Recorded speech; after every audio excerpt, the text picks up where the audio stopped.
और इंसान नमाज़ पढ़ता है, रोज़ा रखता है, हज करता है, ये उसकी ज़ात का अमल है, पर्सनल अमल है, इनफरादी अमल है। इसमें वो कहाँ तक अपने अमलों को ले गया, पहाड़ों तक ले गया, आसमानों तक ले गया, वो उसकी ज़ात को फ़ायदा पहुँचाएँ ना पहुँचाएँ, ये अल्लाह के इख्तियार में है। लेकिन जो इंसान बरियत के लिए खैर का पैगाम लाता है, अच्छाई करता है, भलाई करता है, साले बनता है, इंसानों के फ़ायदा में जाता है, इसके अपने कम अमलों के लिए भी दूसरों के अमल इसकी निजात का सबब बन जाता है। खिदमत खल्क, आपको मालूम होगा सबसे पहले जो शिर्क शुरू हुआ वो खिदमत खल्क करने वालों के नाम से हुआ। तो इसका मतलब है लोगों के दिलों के अंदर कितनी उनकी कदर थी, जो लोगों को भलाई का पैगाम देते थे, लोगों की फलाह व बहबूद करते थे। और इस्लाम ने इस फलाह व बहबूद को, आप देखें ना, मिसालें उठाकर देखें तो रोंगटे खड़े हो जाते हैं। हज़रत अब्दुर्रहमान इब्न औफ 100 बहरी जहाज़ों को सहाबा पे कुर्बान कर देते हैं, अहले मदीना पे वक्फ़ कर देते हैं। ऊँटों का काफ़िला जो उस दौर में आता था नबी अलैहिस्सलातु वस्सलाम के ज़माने में, आज के बहरी जहाज़ों से भी महंगा था। शाम से काफ़िला आ रहा है और मदीने की फ़ज़ा के अंदर धुआं है, धूल है, और मदीने में ऐसे जैसे ज़ल्ज़ला बर्पा हो गया। सैयदा आयशा रज़ी अल्लाह ताला अन्हा पूछती हैं कि ये क्या हो रहा है, मदीना हिल रहा है। बताया गया कि इब्ने औफ का तिजारती काफ़िला शाम से आ रहा है।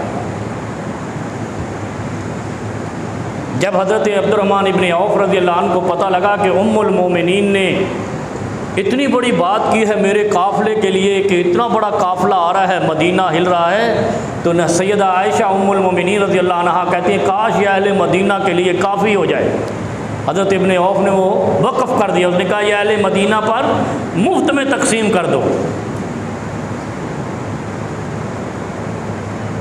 क्या है ये फलाह व बहबूद, इंसानियत की फलाह व बहबूद। अहले मदीना पर पूरा। अच्छा, हज़रत उस्मान इब्न अफ़्फ़ान रज़ी अल्लाह अन्हु को देखो, अहले मदीना को पानी की शदीद किल्लत का सामना है और पानी यहूदी के कब्ज़े में है। वो कुआं, एक ही कुआं है, बड़ा कुआं है, और वो यहूदी के कब्ज़े में है, और वो कहता मैं तो इतने पैसों में दूँगा। क्योंकि यहूदियों की एक अलामत बयान की गई है बर्रियत की, यानी खुशकी की ये सबसे बड़ी हासिद कौम है, हसद करने वाली। यहूदियों की आंखों और दिलों के अंदर इतना हसद है कि ये दूसरे को खाता हुआ बर्दाश्त नहीं करते, और इनके दिल इतने संग दिल हैं, पत्थर दिल लोग हैं। कुरान ने इनको कहा ये कासियत कुलूबिहिम, ये पत्थर दिल कौम है यहूदी। अच्छा, यहूदी किसी भी दौर में रहे हैं, वो हज़रत मूसा अलैहिस्सलाम के दौर में हूँ, या हज़रत उज़ैर के दौर में हूँ, या आज के दौर में हूँ, ये किल्लत में ही रहे हैं, कम ही रहे हैं। और यहूदी इसलिए इस वक्त हमें लग रहा है कि बड़ा ताकतवर है, इसलिए कि हम बेईमान हैं। यहूदी ज़मीन पर कभी ताकतवर नहीं रहा, रगड़े खाता रहा, ये मारे खाता रहा और हसद करता रहा। इसी हसद की वजह से जो कौम आई है उसने यहूदियों पर अपनी ताकत आजमाई है। ये पहला दौर है अंबिया के जाने के बाद 1500 साल बाद कि इस वक्त हमें लग रहे हैं कि यहूदी गालिब है। बेसिकली यहूदी गालिब नहीं है, यहूदी बैक पे हैं। यहूदी इस्तेमाल कर रहे हैं अंसार को, नसारा को, ईसाइयों को इस्तेमाल कर रहे हैं, अपनी मुट्ठी में उन्होंने किया हुआ है, उसके ज़रिए से दुनिया को हैंडल कर रहे हैं। यहूदी कभी भी ताकतवर नहीं रहा है। अभी भी आप देख लो, दुनिया में सिर्फ एक छोटी सी रियासत है, फ़िलिस्तीन से भी छोटी है। हम परेशान हैं इसलिए कि हमारे अंदर ईमान नहीं है। हम एटमी बम हैं लेकिन फटने वाले नहीं, ठुस होने वाले हैं। ऐसा ना हो बगावत के पर्चे तो होल सेल के चल रहे हैं ना, हम एटमी कुव्वत हैं, बस हैं। दुनिया को भी इल्म है, हमें भी इल्म है, दुनिया को ये भी इल्म है मारेंगे नहीं, और हमें भी ये इल्म है कि हम मारने वाले नहीं हैं। हम शोपीस वाले हैं, शोकेस वाले हैं और ख़ूबसूरत बना के रखने वाले हैं। साढ़े को ट्राफी बगैर खेले जीती है। आप मैं एक साहब के घर गया, मैं अपना मिसाल दे देता हूँ, तो वो उसने कार्नर लगाया हुआ ना ऐसे पूरा, और वो ट्राफियों से सजा हुआ है पीली पीली ना। मैंने कहा यार ये क्या करते रहे हो, इतनी 150 ट्राफी इकट्ठी है ना, ये तो खूबसूरती के लिए लगाई है। तो हमारे बम भी यही है, हमने कार्नर में सजाए हुए हैं, हमने असला सजाया हुआ। अच्छा, अल्लाह के नबी, बल्कि कुरान क्या कहता है? कुरान कहता है असला जमा करो, वाइदु लहुम मस्ततातुम मिन कुव्वा व मिन रिबातिल खैल। टैंक भी लो, तोपें भी लो, बम भी लो, असला भी लो, लेकिन सजाने के लिए नहीं, तैयार रहने के लिए। हर वक्त तैयारी में रहो। और हमारे यहाँ तैयारी सिर्फ डाकुओं की है। जो डकैती करता है वो हर वक्त तैयार रहता है मरने को, मारने को, और जो बाकी लोग हैं वो हर वक्त मरने को तैयार रहते हैं, बग़ैर तैयारी के रहते हैं। जिन कौमों के पास असला रखने के लाइसेंस लेने के लिए भी रिश्वत देनी पड़े, वो कौमें बहादुर होंगी। और जिन्होंने बग़ैर लाइसेंस के असला रखा हुआ है, उनको हम कच्चे के डाकू कह देते हैं। वो डाकू नहीं है, ये ज़हन में रखे। डाकू हम हैं, इसलिए कि हम निहत्ते बने हुए हैं, हम गैर मुस्तैद हैं। कुरान कहता है वाइदु लहुम मस्ततातुम मिन कुव्वा, जितनी तुम्हारे पास ताकत है उतनी तैयारी रखो। अगर दोनों बाजू हैं, दोनों हाथ हैं, दिमाग है, दिल है, आंखें हैं, तो फिर तैयार क्यों नहीं है? अभी यहाँ पे कहीं पे कोई बंडल मिल जाए पड़ा हुआ, कोई पेटी मिल जाए पड़ी हुई, तो हम पागलों की तरह झपट कर उसको उठा लेंगे, लेकिन जब डाकू आएगा तो हम आराम से पकड़ा देंगे। ये हम मुसलमान हैं। और वहाँ मुसलमान क्या थे? आपको मालूम है मुसलमानों की तारीख़ क्या है? कि उनके आफिसेज हूँ या दरबार हूँ, उनकी कमर के पीछे असला या तीर लटके रहते थे, कमान लगी रहती थी, और फिर दुनिया डरी रहती थी। ऐसे ही है। मैं ये नहीं कहता कि आप बग़ैर लाइसेंस के गैर कानूनी असला लेके गलियों में घूमें। यार आपको ये पता हो कि हम मुस्तैद हैं, हमें ये पता नहीं है कि हमारे घर में डाकू आ जाते हैं, हम आराम से पकड़ा देते हैं पूरा घर उठा के। ये हमारी तैयारी है। और हमने किन को पकड़ाया हुआ असला? जो हर चौक पे 20-50 पे चलते हैं। और जो डाकू हैं, जो मुस्तैद हैं, वो हर चौक पे तुम्हारे बच्चों की लाशें गिरा रहे हैं। इसका मतलब ये हुआ कि वो जो पैराया आ रहा था कि वो शख्स सबसे साले है, नेक है, अच्छा है, भला है, खैर वाला है, जो फलाह बहबूद करता है, हम उससे बाहर हैं। तो जब हम फलाह बहबूद की लाइन से ही बाहर हैं, तो हमारी बहबूद कैसे होगी? बरबूद होगी ना, फिर बहबूद नहीं होगी, फिर तबाही होगी।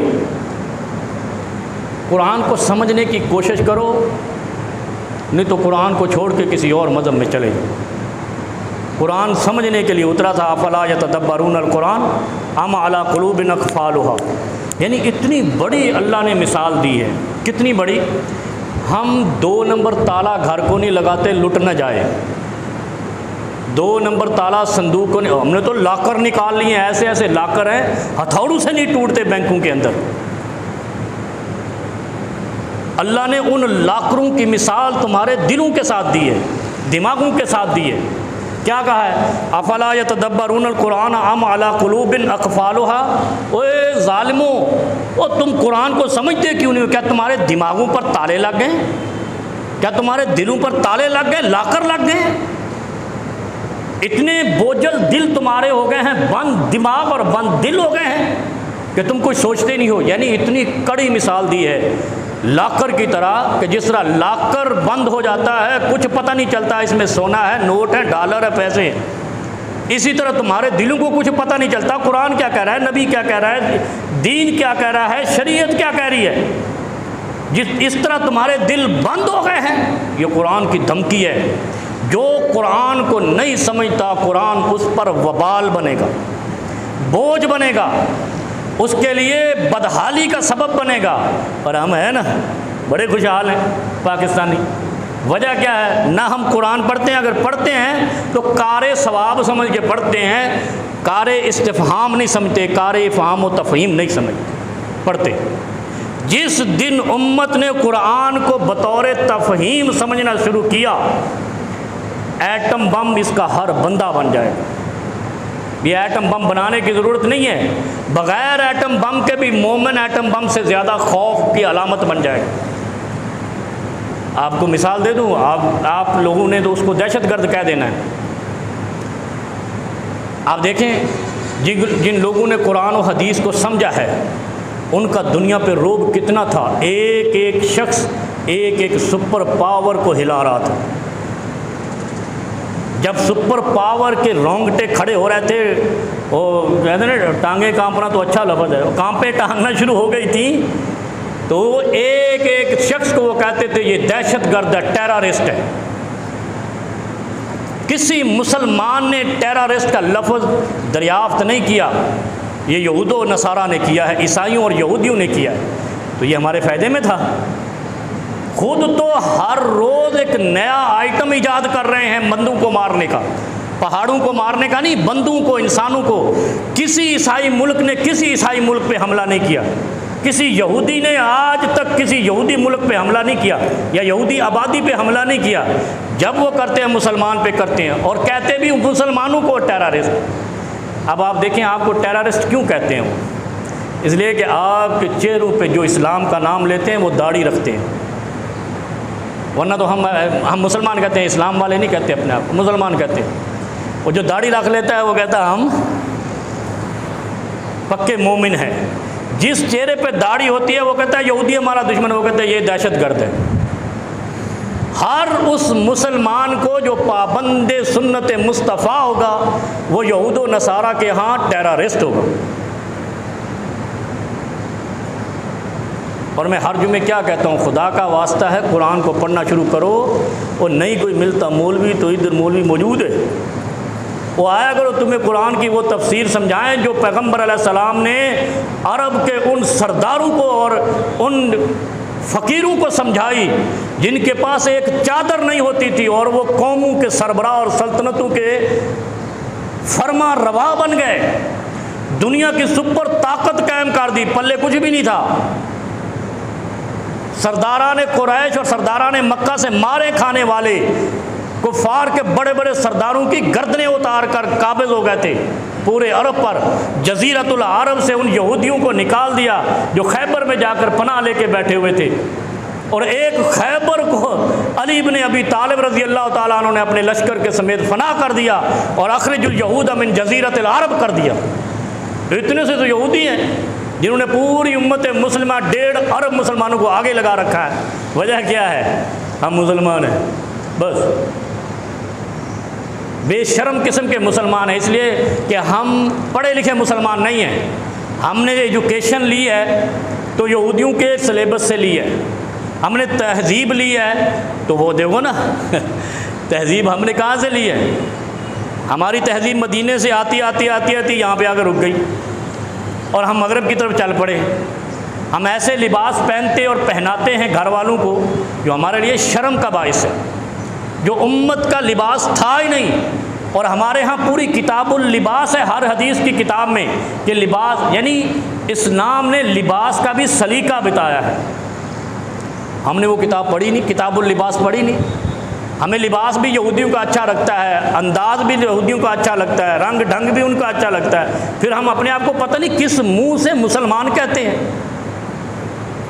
किस डिटाई से हम अपने आप को मुसलमान कहते हैं। और अल्लाह कुरान में क्या कहता है? अम लहुम नसीबु मिनल मुल्क फ़इज़ल ला युअतून अन्नास नक़ीरा। ये बड़ी बात है पते की, सूरह निसा है। बुजुर्गों, ये आयत आपने जाकर पढ़नी है, 54 नंबर आयत है सूरह निसा की। इस आयत में अल्लाह रब्बुल आलमीन कुरान करीम सूरह निसा में इरशाद फरमाते हैं कि अगर थोड़ी सी जगह दे दूँ ना मैं उनको, हम लहुम नसीबुम, नसीब कहते हैं हिस्सा, मेरा नसीब कितना है, नसीब मिनल मुल्क के, अपनी पूरी ममलकत, ये जो ज़मीन है ये अल्लाह की ममलूक है ना, अल्लाह की ममलकत है ना, अल्लाह मालिक है।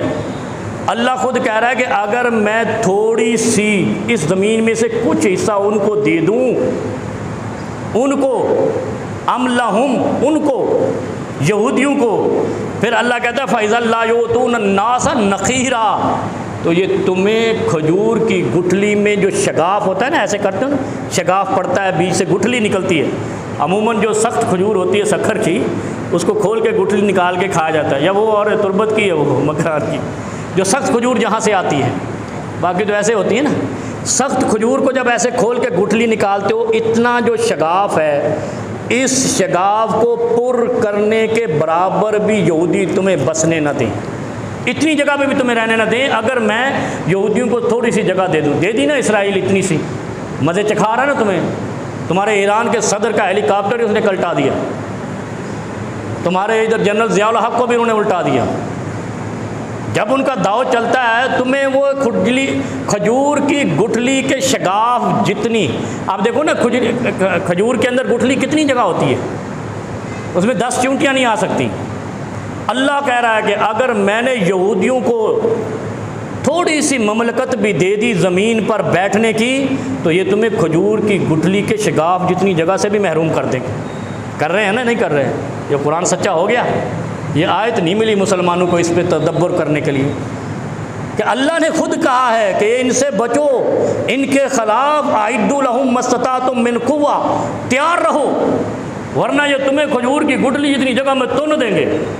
तुन रहे हैं ना, हम यही लफ्ज़ कहेंगे ना हम अपनी ज़ुबान में जो बैठे हैं, धंसा देंगे, ऐसे तुम्हें बंद कर देंगे कि तुम ज़मीन पर नापेद हो जाओगे। अम लहुम नसीब मिनल मुल्क, अगर मैंने उनको थोड़ा सा भी हिस्सा दे दिया। ये तो अल्लाह का शुक्र करो कि अल्लाह रब्बुल आलमीन अभी मुसलमानों के कुछ नेक लोगों की दुआओं को कबूल कर रहा है, वरना जितने हम डरे हुए, सहमे हुए, बसे हुए हैं ना, तो यहूदी अगर चाहे, जो जैसे उसने गज़ा कर दिया, तो तुम्हें नहीं कर सकता। तुम क्या कर लोगे? कभी सोचा हम क्या कर लेंगे? बॉर्डर पे हमने झूठ बोल बोल के कौम को बताया हमने जंगें जीती हैं। कोई जंग नहीं हमने जीती, हमने सिर्फ जंगें लड़ी हैं, जीती नहीं हैं। नाराज़ नहीं होना आज़म खान साहब, हमने जंगें जीती नहीं है, लड़ी हैं।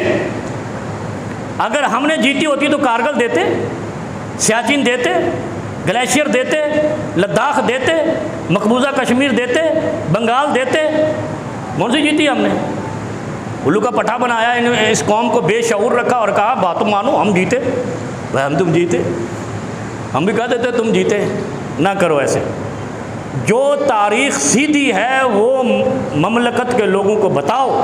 इस वक्त अगर इसराइल या यहूदी चाहें, क्योंकि अल्लाह ने यहूदियों को थोड़ी सी ममलकत दे के मज़ा चखा दिया है दुनिया में, कि वो इतने से भी पूरी दुनिया के लिए ख़तरे की अलामत बने हुए हैं, और हम एटमी कुव्वत होकर भी सहमे हुए पड़े हैं। ये बातें बड़ी गौर व फिक्र वाली हैं कि हम अपने अपने अंदर झांकें। कुरान ने कहा है कि जब तुम पर कोई बुराई आने लगो तो अपने अमाल की तरफ देखो। अपने अमाल ये नहीं कि ये नहीं देखो 5 नमाज़ें पढ़ी है, नहीं पढ़ी हैं। उस वक़्त अल्लाह कहता है वाइदुल लहुम मस्ततातुम मिन कुव्वा, अपनी तैयारी की तरफ देखो, तुमने तैयारी कितनी की है। ईमान तो तुम ले आए, ला इलाहा इल्लल्लाह मुहम्मदुर रसूलुल्लाह पढ़ लिया आपने। आगे मोहम्मद रसूलुल्लाह का दीन क्या था कि इसको गालिब करने वाला मोमिन, इसको मगलूब करने वाला फासिक। उलाइका हुमुल फासिकून कहा मल्लम यहकुम बिमा अनज़लल्लाह, जो अल्लाह के हुक्म को नाफिज करने की कोशिश नहीं करता। नाफिज करना तो अल्लाह ने है ना, ये तो ज़हन में रखो। आपके ज़िम्मे कोशिश और जिद्दोजहद है, इसीलिए जिहाद कहते। जिहाद लाजिम नहीं है कि आप काबिज़ हो जाओ, आपने जिहाद करना है, फिर फरिश्ते तेरी नुसरत को उतरने। बस हम जिहाद करते नहीं हैं, फरिश्तों के मुंतज़िर रहते। हम जिहाद करते नहीं हैं, अमरीकी बेड़े का इंतज़ार करते करते 71 में मुल्क तोड़ दिया। ऐसे ही है या तारीख़ गलत बता रहा हूँ? अमरीकी बेड़ा आना था ना तो हमारा मुल्क बचना था, वो क्या हुआ है? मुल्क टूट गया, बेड़ा नहीं आया। और अगर हम यही तवक्को रखते अल्लाह पे, यकीन कामिल के साथ कहते अल्लाह हमारी मदद करेगा, ला इलाहा इल्लल्लाह, और डट जाते, ना मुल्क टूटता, ना बेड़ा को बगर्क होता। अम लहुम नसीब मिनल मुल्क फ़इज़ा ला युतूनन नासा नक़ीरा। ये ज़हन में रखो, ये आज याद कर लो। फ़इज़ा ला युतूनन नासा नक़ीरा, नक़ीरा कहते हैं खजूर की गुठली को। और अल्लाह कहता है कि अगर मैंने यहूदियों को ज़मीन पर कुछ हिस्सा दे दिया तो तुम्हें खजूर की गुठली जितनी जगह में जाकर दंसा देंगे। आगे अल्लाह कुरान में कहता है अम यासुदून अन्नास अला मा अताहुमुल्लाहु मिन फ़ज़लिही। अब यहाँ पे वो मैंने पिछले जुमा बताया था कि अल्लाह के हबीब सल्लल्लाहु अलैहि वसल्लम ने इरशाद फरमाया कि कुछ बीमारियाँ पिछली कौमों की तुम्हारे अंदर आ जाएंगी। जब वो बीमारियाँ तुम्हारे अंदर आ जाएंगी, तुम्हारे अंदर से दीन गंजा हो जाएगा। गंजा ही कहा था ना, हालिका, वलाकिन ताहलिकुद्दीन। ताहलिक कहते हैं ये हल्क, ये जो हल्क करते हैं ना हज के मौके पे, सर के सारे बाल मुड़वाते हैं, ऐसे साफ़ कराते हैं सोलर प्लांट की तरह। तो वो अल्लाह के हबीब कहते हैं कि ये जो ताहलिक शार है, 6 बीमारियां जब आ जाएंगी जो पिछली कौमों में थी, तुम्हारे अंदर से दीन साफ़ हो जाएगा। अब वो 6 बीमारियां सुन लो। और फिर जो मैंने पहले तमहीद बांधी है कि यहूदी, उनकी मेहरबानी वो हमें छेड़ते नहीं। अगर आ जाए तो हम क्या कर लेंगे, लड़ लेंगे। हम तो 40 साल से जिहाद की 15 तंजीमें बनाई, कश्मीर आज़ाद कराना, कश्मीर वहीं का वहीं ख़त्म हो गई जिहाद की तंजीमें। ये इस्लामी जिहाद था। आपने तारीख़ जिहाद पढ़ी है कि मुसलमानों का अगर 13 बंदू पर भी लश्कर किया है, 10 बंदू पर भी लश्कर गया है, या तो शहीद हुआ है या जगह लेकर आया, फतह पाकर आया। कितने बार हमले हुए ग़ज़वा उहद में, कहते बड़ी बड़ी बातें करते हैं ये दहरिया और मुल्हिद लोग, बार बार हमले हुए, बार बार हमले हुए, लेकिन मुसलमान पीछे नहीं हटे, लेके हटे ग़ज़वा उहद को। उहद का पहाड़ आज भी मुसलमानों के पास है। फिर आप खंदक को देखो, नहीं वापस आए, भूख भी थी, गुर्बत भी थी, लेकिन नहीं वापस आए। तबूक को देखो, सूरज सवा नेज़े पे था, गुर्बत थी, पीछे फल पके हुए थे, खजूरों के बागात पके हुए थे, नहीं पीछे हटे, गए और 30 साल बाद वापस आ गए। पता ही कोई नहीं वो जिहाद किधर है और कश्मीर किधर है।